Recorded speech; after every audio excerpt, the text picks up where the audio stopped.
All right, let's look at the homework 12.2, problem number 10.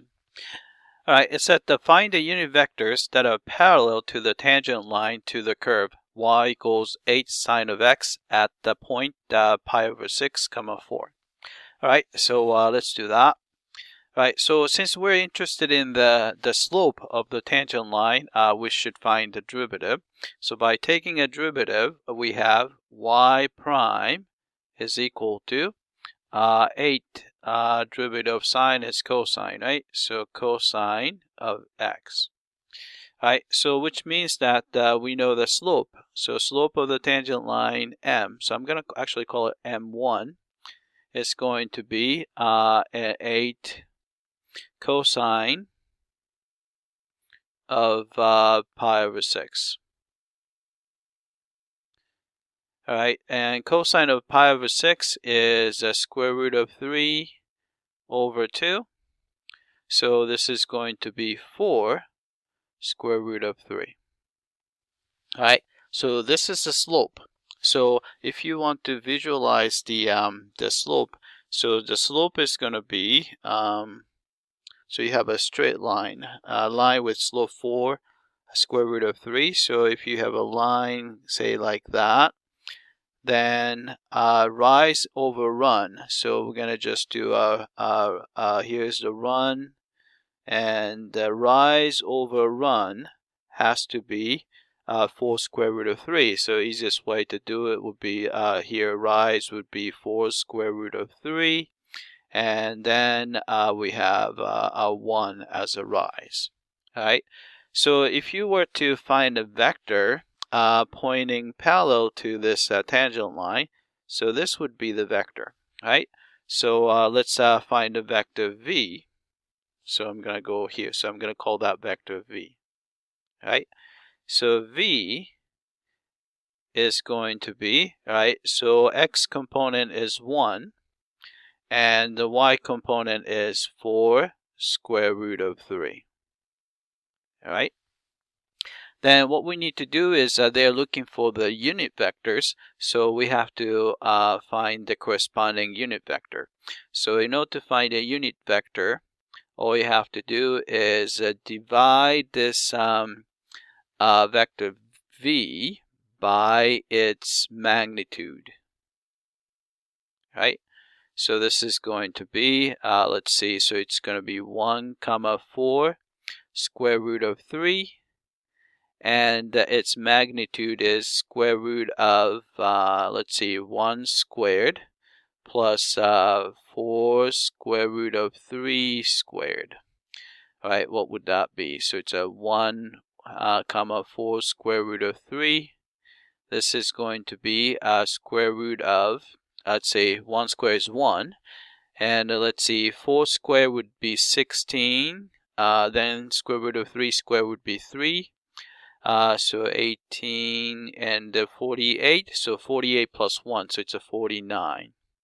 Right, so this is actually 49. Square root of 49 is conveniently 7.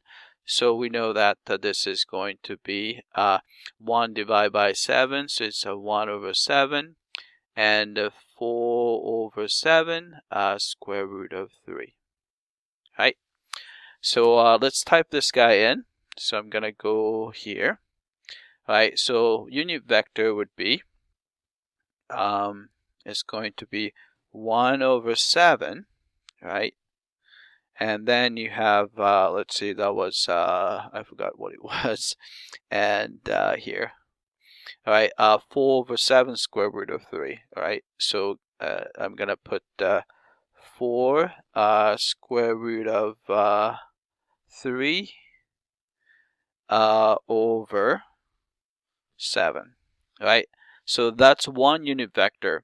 But we can see that the unit vector that's pointing in the completely opposite direction will still be parallel. So another one would be, you just have to negate this one. So it's negative 1 over 7, right? And then you have a negative 4 square root of 3 and over 7, right? So these are the two vectors. All right, let's check the answer here. So submit for testing. All right, it came back and looks like we got this one correctly. How about part B? Find the unit vectors that are perpendicular to the tangent line. All right, so let's do that. All right, so M1 was, slope 1 was 4 square root of 3.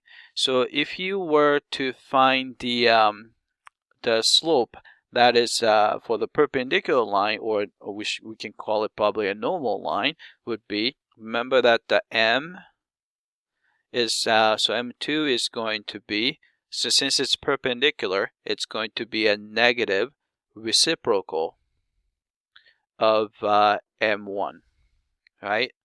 So you can think of this as this. So the perpendicular one is going to probably look somewhat like this, right? And then you can see that here,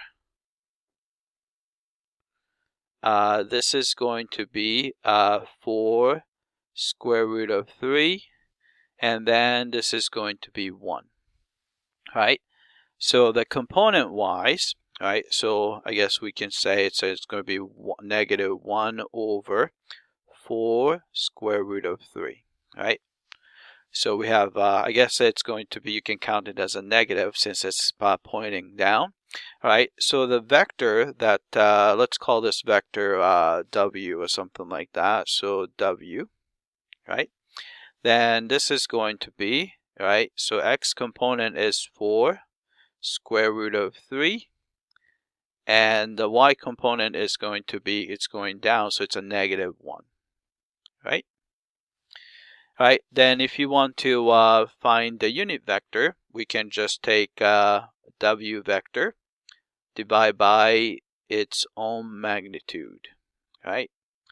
But here we notice that this is actually exactly the same magnitude as V. So what we can do is divide by 7. So it's going to be 4 square root of 3 over 7 minus 1 over 7, right?